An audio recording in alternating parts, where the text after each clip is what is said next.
Here's a quick tip that comes from the question, how do I get my zero back? From subscribers in New Jersey.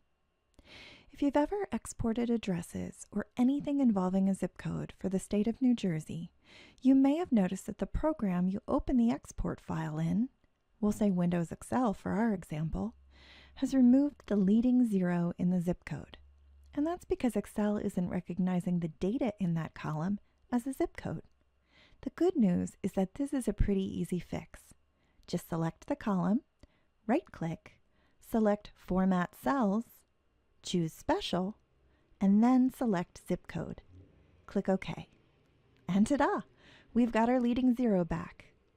Now you know. Thanks for watching.